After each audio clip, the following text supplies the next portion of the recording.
So bakit nga ba ako nag-nursing mga kabayan? Alam niyo yung before na pag yung mga anak natin papag-aralin para maging doktor or lawyer and then makatulong sa family. Nag-try akong mag-apply sa hospitals namin sa Bataan. Wala talaga ni isa tumanggap sa akin. Pag wala kang backer, kapag wala kang kilala sa HR, wala ka talagang makukuha ang trabaho. Na-shock din ako sa culture ng public hospital kasi ang daming mangbubuli sa'yo. Pero dati talaga guys, na-experience ko yung batuhin ng chart. So parang all around ka. Ikaw yung billing, ikaw yung lahat na ikaw talaga. Pagtungtong ko ng Saudi Arabia, sobrang hirap pala. Doon ko na-realize at napatunayan na pag nasa abroad ka pala, is dapat talagang matatag ka. April 18 yata kami dumating dito, 2018, dito sa Ireland. So welcome back to my channel guys. Kamusta po kayong lahat? I hope you're all doing good. This year marks my 17 years sa pagiging nurse. So, gusto ko lang i-share yung naging journey ko. It's been a long journey. Now, looking back, I want to share my stories sa mga nagsisimula pa na maging nurse or yung mga nurse na nagtatrabaho na and medyo hindi kayo satisfied sa where you are at the moment and you're parang thinking of moving forward or moving on to somewhere else. This video is parang intended to inspire. Hopefully, maka-inspire ng mga colleagues natin na parang naghahangad ng better life or makapag-abroad or makapunta dito sa Ireland, alin man doon sa mga yun. So first of all guys, gusto muna magpakilala because I never really introduced myself dito sa channel na to. Pero I want you guys, yung mga nanonood, to know me a little bit better, a little bit personal kasi you watch my vlogs, you watch the channel, and gusto ko magpasalamat. Very grateful ako. So yun guys, ako nga pala si Emmanuel Ventura. Ako po ay 39 years old. I go by Boyet kasi yun yung part ng nickname ko is Boyet. So ako nga pala ay pangatlo sa 4 na magkakapatid. Ang nanay ko po ay nurse pero hindi siya nag-practice ng nursing profession. Ang tatay ko naman po ay seaman.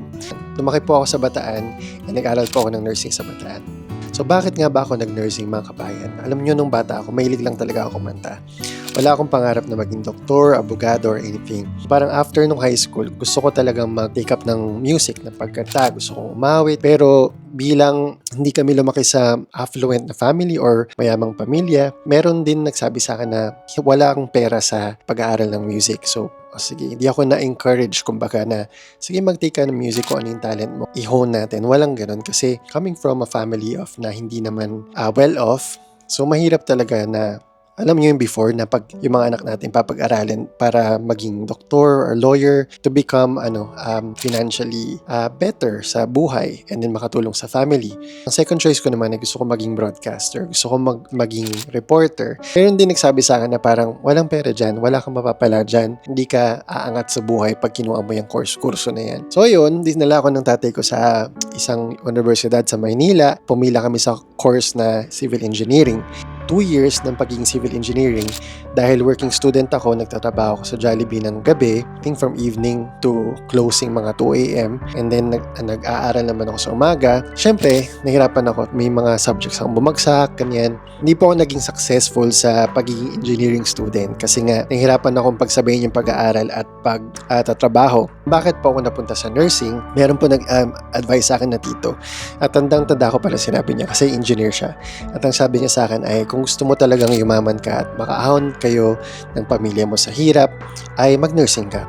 So, kailangan ko po bumalik ng Bataan para po makapag-aral ng nursing. Doon ako sa public school nag-aaral. So, bumalik po ako ng Bataan kasi wala po kaming pantustos ng pag-aaral sa Maynila. So, natapos ko yung kurso ng nursing noong June 2008 and then nag-review po tayo ng board exam and then pumasa po ako ng board exam. Luckily, nung first na job ko after ng college ay sa call center. Meron po tayong na-apply na call center sa Cubao at tuwang-tuwa pa ako noon kasi yung sweldo ko noon ay parang yun yung unang pinakamalaking sweldo na nagkaroon ako, which is 14,000 pesos per month. And then, nung lumabas na yung result ng board exam and nakuha ko na yung PRC license ko, doon na ako nag-start mag-acquire ng mga trainings. Before ako maghanap ng mga trabaho as a nurse. Back then, mga 2008-2009, sobrang hirap maghanap ng trabaho as a nurse. Nag-try akong mag-apply sa hospitals namin sa Bataan. Wala talaga ni isa tumanggap sa akin as in. Siyempre, baguhan kang nurse, wala kang experience. Pag wala kang backer, kapag wala kang kilala sa HR, pag wala kang tito or tita na doktor, wala ka talagang makukuha ang trabaho. So yun guys, maswerte nga ako dahil meron akong tita na meron kakilala sa isang ospital, public hospital sa Olongapo. So nangyari nun, pinasok niya ako bilang volunteer pa yun, di ba? Kasi wala talagang paid jobs for nurses dati. Bibihira. So nag-volunteer ako doon for 3 months and na-assign po ako sa emergency department. Talaga na-shock din ako sa culture ng public hospital kasi parang yun yung tipong may mga nagbabag na relative na pasyente kasi walang ventilator or walang pambayad ng ventilator. After 3 months, yung tita ko na nag-refer sa akin dun sa hospital na yon ay meron siyang kakilala na friend niya, may tinayo silang bagong hospital. So HR siya doon and then stockholder din siya doon. Kailangan kong lumipat ng Tagaytay doon manirahan para makapagtrabaho as a nurse. Taga Bataan ako from north to south, diba? So tinake ko na yung opportunity sa Tagaytay para maging staff nurse kasi back then, pag hindi ka naman staff nurse, hindi ka pwede mag-apply sa abroad kasi hindi mo pwedeng i-declare yung volunteer nurse experience mo.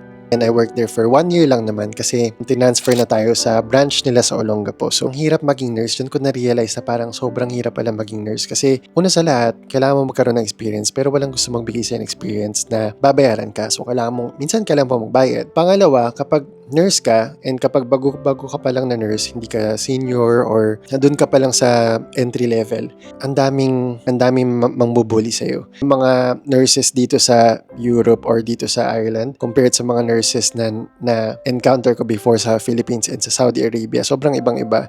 Pero dati talaga guys, na-experience ko yung batuhin ng chart. Meron pa yung doktor na gustong sa akin ipabayad yung bill kasi merong hindi, Philippines kasi di ba may mga ospital na parang kayo yung mag-aasika. So tayo mag-aasikaso ng mga discharge. So parang pag may mga professional fee na hindi na isama or PhilHealth or whatever, kasalanan mo kasi ikaw yung nurse. So parang all around ka, ikaw yung billing, ikaw yung lahat na ikaw talaga. Parang sabi ng doktor na i-charge siya sa akin daw lahat yun. Dami-dami ko talagang iniyak sa pagiging nurse sa Philippines. Kasi meron din ako na-experience na doktor na sinabihan ako na you're so stupid sa atin sa Philippines. Parang pag doktor, ganyan ka na lang, yes doc. Or parang tinanga ka ng doktor, yes doc, sorry doc, ganyan. Hindi pala yun dapat na tinatanggap natin. Ano mo yun? From the relatives to the doctor, the pasyente, lahat sa nurse yung fallback, lahat sa nurse yung sisi. So ang rason bakit ako umalis ng Philippines ay nakita ko talagang struggle sa yung mother ko talagang. Ayun, she was struggling financially and being syempre being a son na may trabaho as a nurse pero syempre paano mo naman matutulungan yung parents mo or yung pamilya mo, mama mo kung ang sweldo mo lang ay 2,500 tapos nagbabayad ka pa ng rent, kailangan pang kumain, kailangan mo rin minsan bumili ng damit or mga ganon.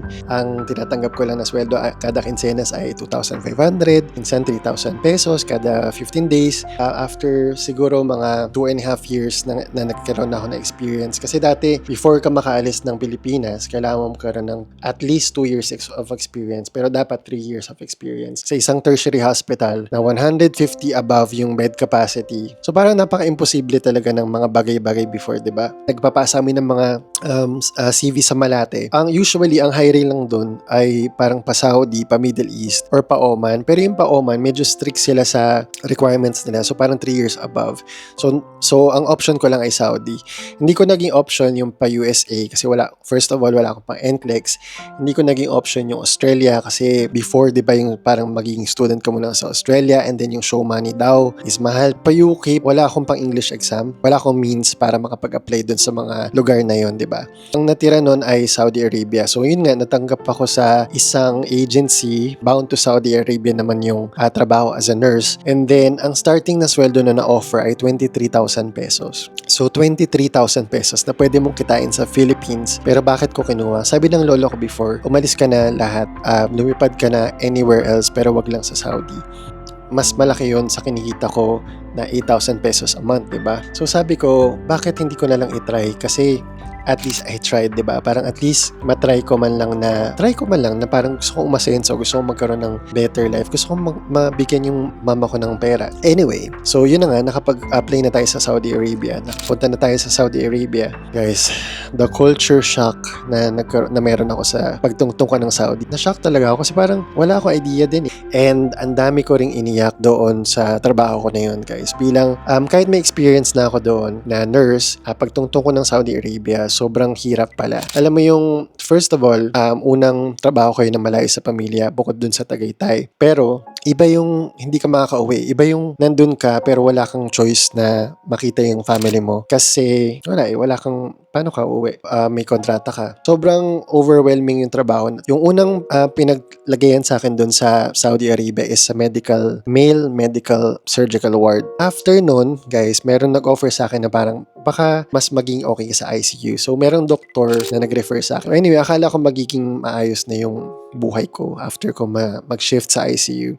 Little did I know na doon pala magsisimula yung mas mahirap na buhay ko. Yung head nurse nila or supervisor nila, sobrang tapang, sobrang ibang-iba. Talagang siya, way above everybody else. So parang sinisigawan niya kami, yung mga kasama kong Pilipino talagang pag magkakasama kami, talagang nandiyan na siya, parang bawal umupo, parang pag nakita kanya nakaupo, magkakahat, magsisigaw na siya. Yung mental stress talaga, yung mental health ko doon talagang nasa zero level. Doon ko na-realize at napatunayan na pag nasa abroad ka pala is dapat talagang matatag ka. Dapat hindi ka papaapak, hindi ka paapi. Kasi walang mangyayari sa'yo, walang magsisave sa'yo kundi yung sarili mo lang din, di ba? You have to protect yourself and your heart, your health, your mental health. Para sa akin yung buhay ko doon sa Saudi Arabia is parang trabaho and mall lang yung routine. Siguro may mga others na mag-disagree, no? Back then kasi, di ba, hindi ako pwedeng lumabas outside to eat with my female friends or manood ng sine or mga ganun. So yun, trabaho, bahay, mall, grocery, accommodation, alam mo yun, alam ko others might have suited that kind of life. Pero for me, parang there's something more. So yun guys, nung 2017, nakapag-desisyon na ako na hihinto na ako or mag-quit na ako sa job ko sa Saudi Arabia. So sabi ko, baka pwede ako mag-apply sa UK. Baka pwede kong gawin yung mga previous na na mga kabayan na nurse na nagpunta ng UK. So pag uwi ko ng Philippines 2017, nag-enroll ako sa isang English sa IELTS review center. Luckily, naipasa ko yung English exam. So sobrang saya ko nun. Pero ang catch kasi, naipasa ko yung English exam pero hindi pasok for UK. At that time kasi meron na ako na-applyan na nag-interview sa isang agency. In-interview ako. Meron ng job offer for UK before ako mag-IELTS pala. Yun nga, hindi ko napasa. So ayoko naman mag-take ng another IELTS kasi wala naman akong money. Kasi mahal din yung pag-take ng IELTS. Meron akong friend na nagpunta sa Ireland before me, siguro a year before me. And then, yun nga, nasabi niya na yung score mo ay pasok sa Ireland. So, why not na mag-Ireland ka? Or mag-Ireland ka ngayon and then later on, mag-UK ka na lang kapag gusto mo pa din mag-UK. Ang nangyari noong 2017, meron din agency na nag-post ng hiring sila. Magkakaroon sila ng job offer, ng interview yung employer from Ireland, pupunta ng agency dun sa Maynila. Yun, so parang from June 2017, nag-process ako ng papers. Tuloy-tuloy naman na. Pero habang nagpa-process ako ng papers, syempre nauubos yung funds mo. So ang ginawa ko, bumalik ako dun sa hospital ko dati sa Olongapo, and then nagtrabaho ulit ako dun bilang nurse. And then yun nga, April 2018, nakaalis na tayo, bound to dito sa Ireland. So, yan, April 18 yata kami dumating dito, 2018. So yun mga kabayan, 7 years later, ang dami na rin talaga nangyari sa buhay ko dito sa Ireland, no? And masasabi ko na, in my own way, if I compare myself now sa self ko before, I can consider talaga myself as successful na. Parang I've come a long way. So yung mga hindi namin nagagawa, yung mga hindi ko nagagawa sa Saudi, nagagawa ko na dito.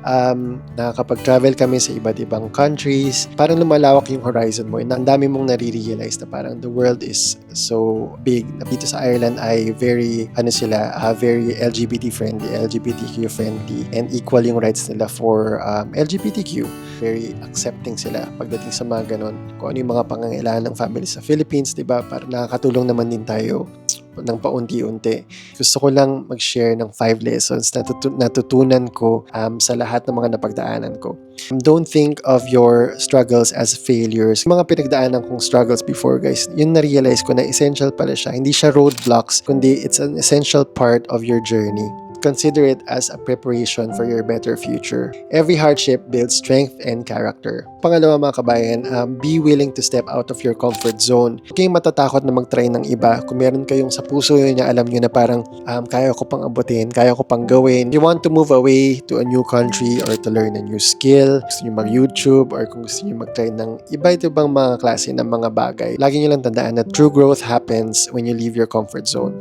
You'll never know what's on the other side until you try buhay. And kung gusto nyo gawin nyo na kasi life is short. So number 3 is hold on to your why. Kapag dumarating kayo sa point na hirap na kayo na hold on to your why, always remind yourself bakit nyo ba ginagawa to. Bakit ba ako nagpunta dito in the first place? Bakit ba ako nag-Saudi? Gusto ko nang makaipon, gusto ko makatulong sa family. So that's what I always think nung nahihirapan ako sa Saudi. Holding on to your why will be your anchor sa mga tough time. So number 4 is sacrifice now for rewards later. Yung hard work nyo, yung sacrifices nyo, yung paghihirap nyo, yung pag-iyak nyo, hindi yan mapupunta sa wala. That's an investment for the life you want to build tomorrow. So number 5 guys is never stop building and dreaming. Huwag kayong titigil sa pangangarap nyo. Kapag na-reach nyo isang pangarap, always have the next dream in sight. Yung journey nyo ay continuous and each achievement is a foundation for the next. So yun guys, I hope my journey inspires you kahit papaano. And if you're a nurse na kabayan na gusto magtrabaho dito sa Ireland or gusto mong magtrabaho sa abroad and you have questions, leave your questions in the comment section below. And if you have a similar story, I'd love to hear all your stories. And once again, ako po si Nurse Ventura, and please don't forget to like, share, and subscribe. I'd really appreciate it guys. Nasa 15,000 subscribers na tayo. So maraming salamat po sa mga nanonood and mabuhay po tayong lahat. I'll see you on the next video. Bye!